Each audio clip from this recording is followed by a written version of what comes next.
મોદીએ ગઈકાલે સાંજે આત્મનિર્ભર ભારત યોજના અંતર્ગત 20 લાખ કરોડના પ્રોજેક્ટ્સની જાહેરાત કરી હતી, જે અંગે આજે માહિતી આપતા ભારતના નાણાં મંત્રાલયના નિર્મલા સીતારમણ અને અનુરાગ ઠાકુરે ઘણી બધી માહિતીઓ શેર કરી હતી, જેમણે સંયુક્ત પ્રેસ કોન્ફરન્સમાં ભારત સરકાર વડે ઉદ્યોગો અને કર્મચારીઓ માટે લેવાયેલ પગલાઓની જાણ કરી હતી. સાથે સાથે કોન્ફરન્સની શરૂઆત એ પગલાઓથી થઈ જે ભારત સરકારે હાલમાં જ જાહેર કર્યા હતા.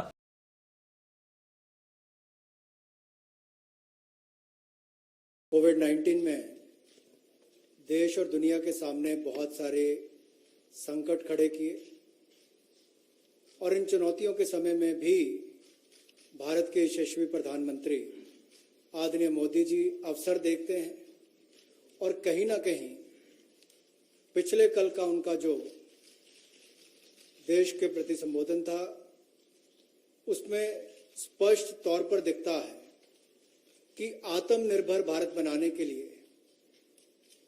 ये जो संकल्प उन्होंने लिया है, ये जो सोच अपनी देश के सामने रखी है, इसने एक नई ऊर्जा देशवासियों में भर दी है.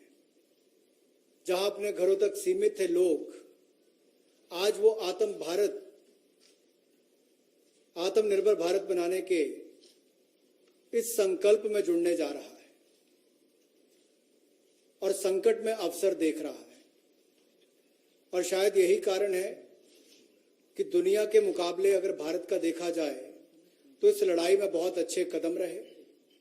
यहां तक कि दुनिया भर के देशों में दवाइयां तक पहुंचाने का भी संकट के समय में अगर किसी ने काम किया तो भारत की दवाइयों की कंपनियों ने किया, जिसमें भारत को बहुत प्रशंसा भी मिली है.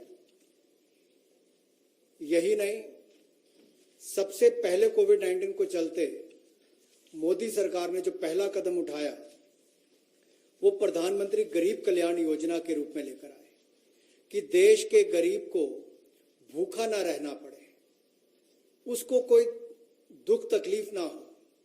और 1,70,000 करोड़ का ये पैकेज माननीय वित्त मंत्री जी ने आप सबके सामने रखा था. और यही नहीं, कंप्लायंस की कोई दिक्कत ना हो कि आपको कानूनी तौर पर वैधानिक रूप से कोई जो नियमों का पालन कर रहा है उसमें आप रह ना जाएं, तो उसकी भी छूट 3 महीने का मोरेटोरियम पीरियड आपको दिया गया. फिर आरबीआई के माध्यम से भी घोषणाएं हुई जिसमें लिक्विडिटी का फायदा आप सबको मिला, देश के करोड़ों लोगों को.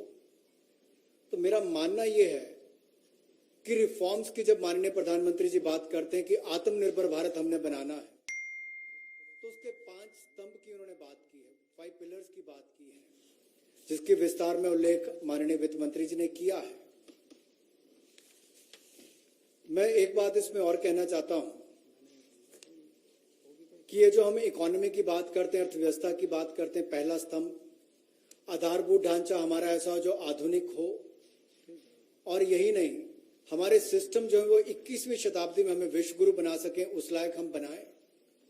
वाइब्रेंट डेमोग्राफी की हम बात करते हैं, युवा शक्ति को हम राष्ट्र शक्ति और राष्ट्र निर्माण के रूप में लगाएं और उनका लाभ उठाएं. और डिमांड को कैसे बढ़ाना है और डिमांड सप्लाई चेन का समन्वय कैसे बना रहे और अर्थव्यवस्था आगे और कैसे बढ़े, इसके इस्तेमाल को करने की भी जरूरत है. बोल्ड रिफॉर्म्स का पूरा लेखा जोखा माननीय वित्त मंत्री जी ने पिछले 6 वर्षों का दिया है. मैं यही कहूंगा, बड़े निर्णय करने के लिए मोदी जी जाने जाते हैं. चाहे वो गुजरात में आए भूकंप के समय वापस कच्छ को खड़े करने की बात हो, या आज के संकट के समय भारत में पीपीई और मास्क के निर्माण की बात हो. और कहीं ना कहीं यही सोच भारत को आत्मनिर्भर भारत बनाने जा रही है. और इस आत्मनिर्भर भारत जो मूवमेंट है, इसमें हम आप सबको जोड़ने आए हैं. 20 लाख करोड़ का ऐतिहासिक पैकेज माननीय मोदी जी ने पिछले कल घोषणा की है और प्रधानमंत्री जी ने हमें निर्देश दिया है कि प्रतिदिन अलग अलग सेक्टर्स को लेकर आप सबके बीच में आकर इसकी विस्तार में हम लोग जानकारी दें. तो माननीय वित्त मंत्री जी आपको अगली जानकारी देंगे कि आज किस सेक्टर को लेकर हम आप सबके बीच में आए हैं. लेकिन बोल्ड रिफॉर्म्स 6 वर्ष भी होती रही, अब भी होगी, जब तक भारत आत्मनिर्भर नहीं हो जाता. उस दिशा में लगातार काम चलता रहेगा। प्रधानमंत्री गरीब कल्याण योजना में जहां सबसे पहले कोविड हेल्थ वर्कर्स के लिए 50 लाख रुपए की इंश्योरेंस पॉलिसी का प्रावधान किया गया था, वहीं पर 80 करोड़ गरीबों को 5-5 किलो गेहूं या चावल देने का प्रावधान किया गया और पूरे देश भर में पीडीएस के अलावा अतिरिक्त ये 5-5 किलो उनको दिया गया, पिछले महीने भी और इस महीने भी। इसके अलावा ये प्रति व्यक्ति 5-5 किलो था और प्रति परिवार दाल देने का भी काम किया गया 1 किलो। और इसके अलावा जो हमारे वृद्ध, विधवा, दिव्यांग हैं उनको भी जनधन खातों में सीधा पैसे डाले गए, 500-500 रुपये, 1000 रुपये उनको टोटल डाला गया। इसके अलावा जो 20.5 करोड़ जनधन योजना खाता धारक थे, ऐसे 41 करोड़ खातों में भी 52,606 करोड़ रुपया अब तक ट्रांसफर कर दिया गया है।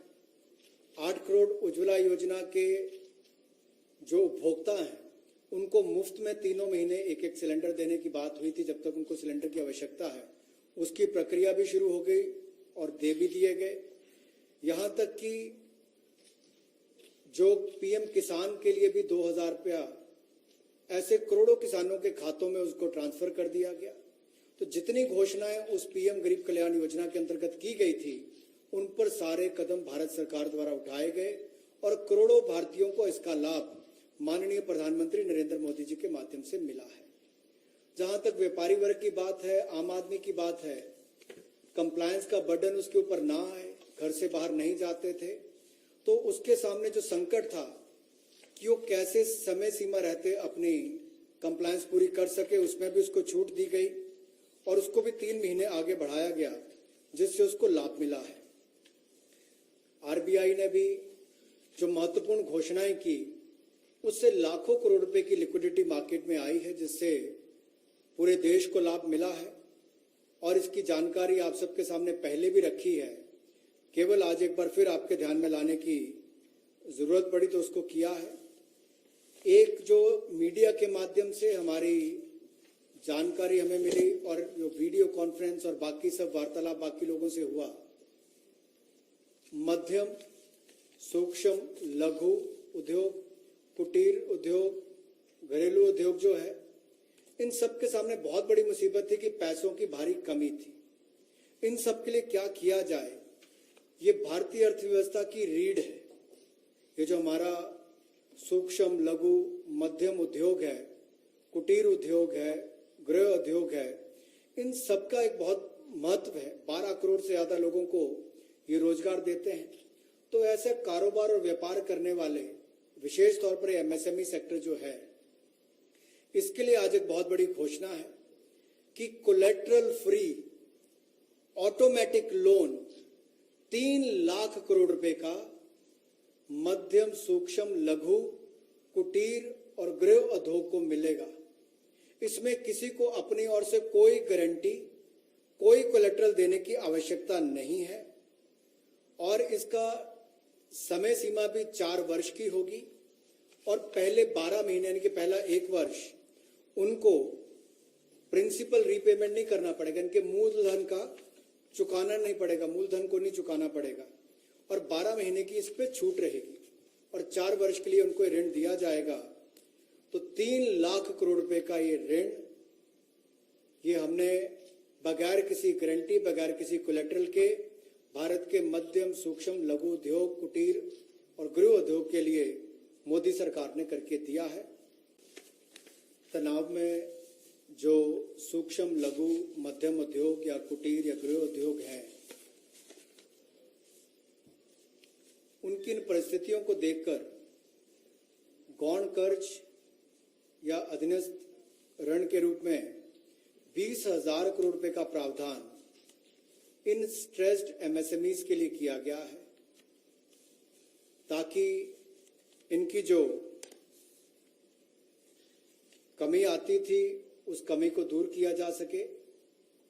और इसमें भी लगभग 2 लाख से ज्यादा मध्यम, लघु, सूक्ष्म, कुटीर उद्योग को लाभ मिलने वाला है और ये 20,000 करोड़ का गौण ऋण ये तनाव वाली एमएसएमईज को दिया जाएगा।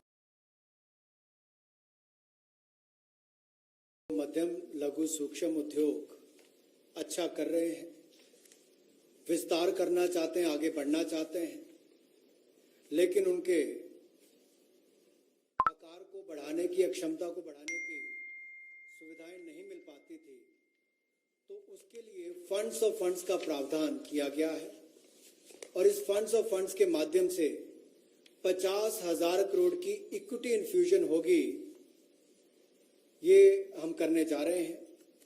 इससे इन सभी अच्छा काम करने वाले मध्यम लघु सूक्ष्म उद्योगों को अपना आकार और क्षमता बढ़ाने का अवसर मिलेगा। The next one is something which all of us. सूक्ष्म लघु मध्यम उद्योग में इसकी परिभाषा में कम दहलीज होने के कारण ये लगातार संकट रहता था कि अगर हम इससे बाहर जाएंगे तो हमें जो हमारे बेनिफिट्स मिलते हैं, लाभ मिलते हैं, उससे हाथ धोना पड़ेगा। और यही कारण था कि हमारे कुटीर सूक्ष्म लघु उद्योग कभी बड़ा बनने का सपना नहीं देखते थे, और सपना देखते भी थे तो ये जो सीमा इसके लिए रखी गई थी, कम दहलीज थी, इसके कारण ये बड़े नहीं हो पाते थे। और कहीं ना कहीं जो आज कंपटीशन है उसमें फिर ये बहुत पीछे रह जाते थे। वर्षों लंबित मांग है, वर्षों से मैं सुनता आ रहा हूं, चौथी बार एमपी बन गया, कब से शुरू हो रही, आज तक वही मांग है। मैं धन्यवादी हूं प्रधानमंत्री मोदी जी ने इस पर यह कदम उठाने के लिए कहा है। और जो पहले क्राइटेरिया था कि मैन्युफैक्चरिंग यूनिट जो है वो 25 लाख से कम इन्वेस्टमेंट की होगी तो माइक्रो में आएगा, और सर्विस एंटरप्राइज जो थी वो 10 लाख तक की अगर उसने इन्वेस्टमेंट की होगी तो माइक्रो में आएगा। अब इसमें एक बदलाव किया गया है कि निवेश की लिमिट को तो बढ़ाया गया है, साथ में कारोबार को भी जोड़ा गया कि आपने व्यवसाय या कारोबार कितना उस वर्ष में किया है। तो इसको इन्वेस्टमेंट को बढ़ाकर माइक्रो के लिए 25 लाख से बढ़ाकर 1 करोड़ तक की जो इन्वेस्टमेंट करेगा वो माइक्रो यूनिट कहलाएगा। और ये मैन्युफैक्चरिंग और सर्विसेज दोनों के लिए एक ही क्राइटेरिया रहेगा, तो सर्विस सेक्टर को भी माइक्रो में आने का लाभ मिला है। तो 1 करोड़ से कम निवेश करने वाले को माइक्रो इंडस्ट्री में जो 5 करोड़ तक का व्यापार कारोबार करेगा उसको माइक्रो कहा जाएगा। ये 10 करोड़ तक का निवेश और 50 करोड़ तक का कारोबार करने का प्रावधान, और मीडियम जो है उसमें 20 करोड़ तक का निवेश और 100 करोड़ तक की टर्नओवर। तो आप कल्पना कीजिए कि कल तक जो शायद मीडियम वाले के लिए आता था वो आज आपके स्मॉल वाले के लिए भी उससे बेहतर ऑप्शंस आकर खड़ी हो गई। तो इससे हमारे कुटीर सूक्ष्म लघु मध्यम उद्योग को बहुत बल मिलने वाला है। एक और बैंकों का हाथ पकड़ना, पैसा देना, दूसरी तरफ से डेफिनेशन चेंज करके उनके आकार और क्षमता को बढ़ाने का अवसर देना, ये अपने आप में क्रांतिकारी कदम इस दिशा में लिया गया है। इसमें भी आपने देखा होगा कि कुटीर सूक्ष्म लघु मध्यम उद्योग के लिए जो बड़े कदम उठाए गए हैं, 3 लाख करोड़ के कोलेटरल फ्री और कोई नई गारंटी दिए बिना एक और से ऋण उपलब्ध करवाना, उसके अलावा जो बाकी कदम उठाए गए और उनकी परिभाषा बदलने का काम भी किया गया, तो ये कदम उससे एक और स्तर ऊपर है कि ये सब बदलने के बाद उनको कामकाज जब मिले तो कंपटीशन में कहीं ना कहीं अनफेयरनेस जो होती थी उसमें हमारे लोकल उद्योग वो पीछे रह जाते थे। तो लोकल को बल, लोकल से ग्लोबल तक जाने की बात जो कल तक प्रधानमंत्री जी ने कही, उसी दिशा में एक ये कदम है। लोकल के लिए वोकल भी, लोकल को बल भी, लोकल से ग्लोबल भी। तो ये इसीलिए ग्लोबल टेंडर्स जो हैं ये 200 करोड़ तक से कम वाले जो हैं इसमें, यानी कि 200 करोड़ से कम वाले में ग्लोबल टेंडर्स नहीं होंगे। इसमें हमारे सूक्ष्म लघु मध्यम उद्योग को लाभ मिलेगा और कहीं ना कहीं आत्मनिर्भर भारत की जो हम बात करते हैं उस दिशा में कदम ये भी उठाया गया है।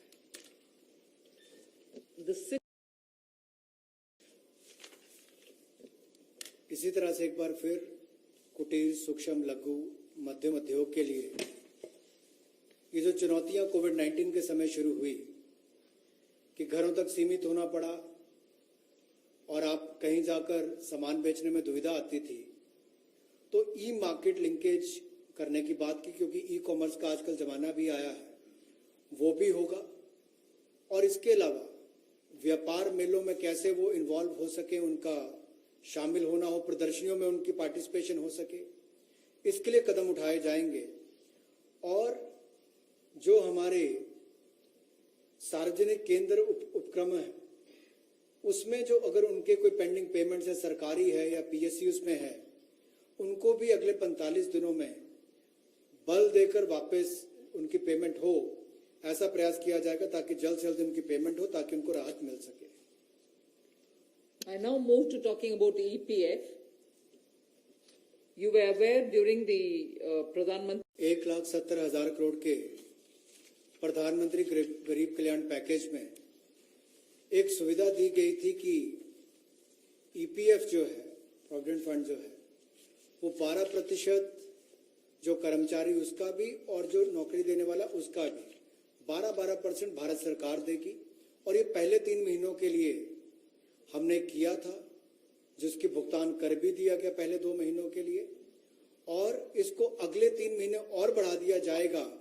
इसका प्रावधान भी जून, और इसको अगले 3 महीने और बढ़ा दिया जाएगा। इसका प्रावधान भी जून, जुलाई और अगस्त के लिए कर दिया गया है। 3,67,000 ऐसी संस्थाओं के 72,22,000 ऐसे कर्मचारियों को इसका लाभ मिलेगा। जब कर्मचारी का 12% हिस्सा भी और नियोक्ता जो नौकरी देने वाला है उसका 12% हिस्सा भी भारत सरकार देगी, और ये कुल मिलाकर 2500 करोड़ के लगभग का लाभ इनको मिलेगा। एक और प्रावधान, क्योंकि आज के समय पैसा कर्मचारी के हाथ में भी कैसे ज्यादा हो, इसमें भी एक बड़ी राहत देने का प्रयास इसमें किया है कि जो ईपीएफ कंट्रीब्यूशन है, जिनका ईपीएफ का योगदान है, वो ऐसे संस्थानों के लिए और कर्मचारियों के लिए 12% से कम करके 10% अगले 3 महीनों के लिए किया गया है। इससे कर्मचारी भी और संस्थान दोनों को लाभ मिलेगा। लेकिन जो सरकारी हमारी संस्थान है, सेंट्रल पीएससीज हैं, इनके लिए 12% ही रहेगा, उसमें कोई बदलाव नहीं किया गया है। तो इससे कुल मिलाकर 6,750 करोड़ रुपए का लिक्विडिटी सपोर्ट इनको मिलेगा, और एक तरह से 6,750 करोड़ रुपए ज्यादा इनके हाथ में आएगा। गैर बैंकिंग वित्तीय कंपनियां, एनबीएफसीज या फिर हमारे हाउसिंग फाइनेंस कंपनीज और माइक्रो फाइनेंस इंस्टीट्यूट, इन सब के लिए जो इनके पास लिक्विडिटी की कमी आती थी, धन का अभाव होता था, उसके लिए ये नई योजना लेकर आए हैं, जिसमें 30,000 करोड़ रुपए का विशेष तौर पर प्रावधान किया जाएगा। स्पेशल लिक्विडिटी स्कीम ये होगी, जिससे इनके धन की आपूर्ति भी होगी, और इसके माध्यम से जहां एक और हाउसिंग सेक्टर को बल मिलेगा, एमएसएमई सेक्टर को बल मिलेगा, उसका भी लाभ हमारी अर्थव्यवस्था में और नीचे आम आदमी को पहुंचेगा, और इसका पूरी तरह से गारंटी भारत की सरकार देगी। जहां पहली 30,000 करोड़ की लिक्विडिटी गारंटी स्कीम लेकर आए थे एनबीएफसीज के लिए, एचएफसीज और एमएफआईज के लिए, वहीं पर अब आंशिक ऋण गारंटी योजना, ये लगभग 45,000 करोड़ रुपए की एनबीएफसीज का इसमें प्रावधान किया गया है। इसमें भारत सरकार गारंटर होगी, जो 20% का नुकसान इसके द्वारा वहन किया जाएगा। और यही नहीं, इसमें AA पेपर और इससे भी नीचे वाले जो है उसको भी इसमें पैसा मिल पाएगा, ऋण मिल पाएगा। और इसके अलावा जो अनरेटेड पेपर एलिजिबिलिटी है इन्वेस्टमेंट के लिए, वो भी इसमें प्रावधान किए गए हैं, ताकि ज्यादा इसका स्कोप बढ़ सके, ज्यादा लोगों को इसका लाभ मिल सके और कुल मिलाकर इससे भी नई लेंडिंग जो है यानी कि कर्जा दिया जा सके सूक्ष्म लघु मध्यम उद्योग को और आम नागरिकों को भी मिल सके, उसके लिए इसका प्रावधान किया गया है। बिजली वितरण कंपनियों की आय में जो भारी कमी आई है और लेनदारी जो इनके कई राज्यों से बढ़ी है, उसके कारण भी ये अभूतपूर्व नकदी प्रवाह की स्थिति इनको देखनी पड़ रही है। इन परिस्थितियों में आम उपभोक्ता को भी नुकसान ना हो, बिजली उत्पादन करने वाले भी और बिजली वितरण करने वाले भी इस अभूतपूर्व समस्या में कहीं उलझकर ना रह जाएं, इसके लिए 90,000 करोड़ रुपए का प्रावधान डिस्कॉम्स के लिए किया गया है, बिजली वितरण कंपनियों के लिए किया गया है। और ये 90,000 करोड़ रुपया जो बिजली वितरण कंपनियों को दिया जाएगा वो पावर फाइनेंस कॉर्पोरेशन और रूरल इलेक्ट्रिफिकेशन कॉर्पोरेशन के माध्यम से दिया जाएगा।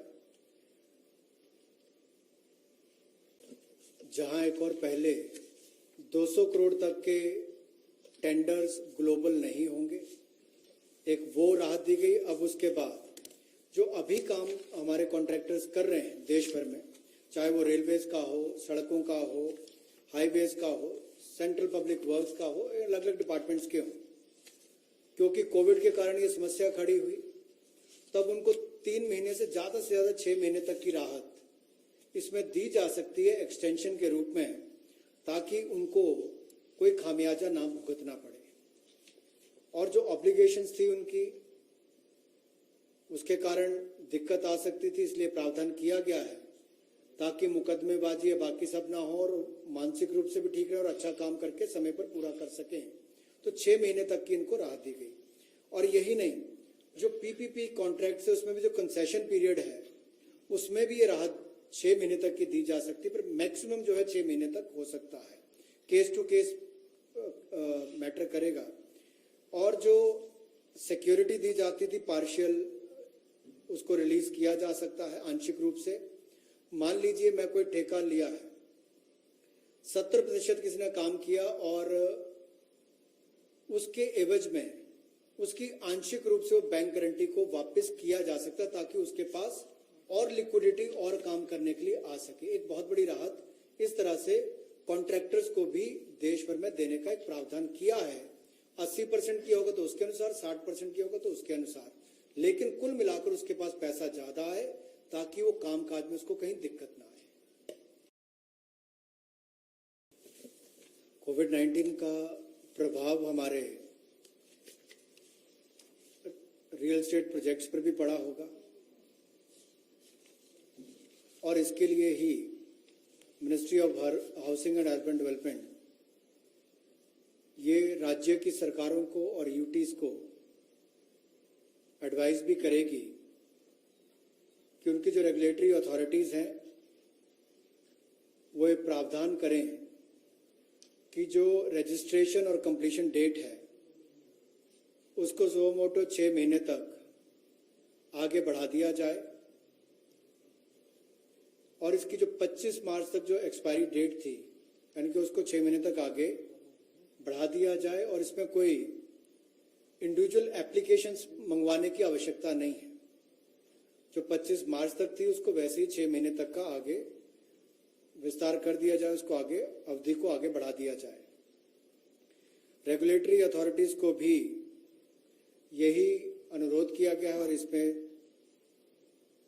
Ministry of housing and urban affairs के माध्यम से जाएगा कि 3 महीने तक पीरियड उसको भी आगे बढ़ा दिया जाए और जो फ्रेश प्रोजेक्ट रजिस्ट्रेशन सर्टिफिकेट्स हैं वो भी रिवाइज टाइमलाइंस के साथ दे दिए जाए।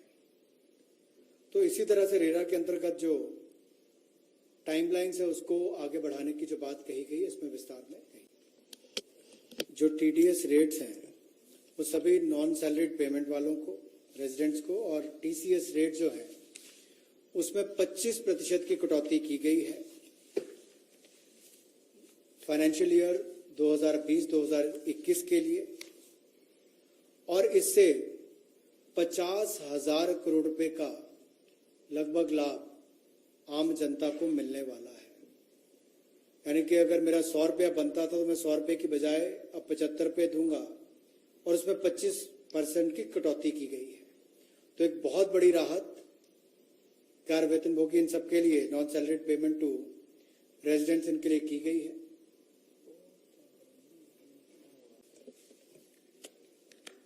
5 लाख तक के रिफंड 14 लाख से ज्यादा लोगों को अब तक वापस कर दिए गए थे। उसके अलावा जो उससे ऊपर वाले उसकी भी प्रक्रिया शुरू और बहुत सारे लोगों को वो भी वापस कर दिए गए हैं जो रिकॉर्ड समय के अंदर किए गए। अब इसके अलावा जो पेंडिंग रिफंड्स हैं, चाहे वो चैरिटेबल संस्थाओं के हों, ट्रस्ट के हों या नॉन कॉरपोरेट बिजनेस या प्रोफेशंस के हों, यानी कि प्रोप्राइटरशिप, पार्टनरशिप, एलएलपी, कोऑपरेटिव्स, इनको भी जल्द ही इनके रिफंड्स इशू कर दिए जाएंगे ताकि पैसे की कमी कहीं पर ना आए।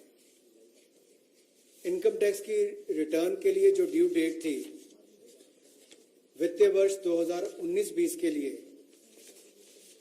उसको 31 जुलाई 2020 और 31 अक्टूबर 2020 से बढ़ाकर 30 नवंबर 2020 कर दिया जाएगा और टैक्स ऑडिट को भी 30 सितंबर 2020 से बढ़ाकर 31 अक्टूबर 2020 कर दिया जाएगा। जहां तक डेट ऑफ असेसमेंट की बात है, यह भी वर्जित हो रही थी 30 सितंबर 2020 को, इसको भी एक्सटेंड कर दिया जाएगा 31 दिसंबर 2020 तक। और जो वर्जित हो रही थी 31 मार्च 2021 को, इसको 30 सितंबर 2021 तक बढ़ा दिया जाएगा। मैं एक बार फिर कह देता हूं, जो डेट ऑफ असेसमेंट जो बार हो रही थी 30 सितंबर 2020 को, उसको 31 दिसंबर 2020 तक बढ़ा दिया गया है। और जो बार हो रही थी 31 मार्च 2021 को, उसको 30 सितंबर 2021 तक बढ़ा दिया गया है।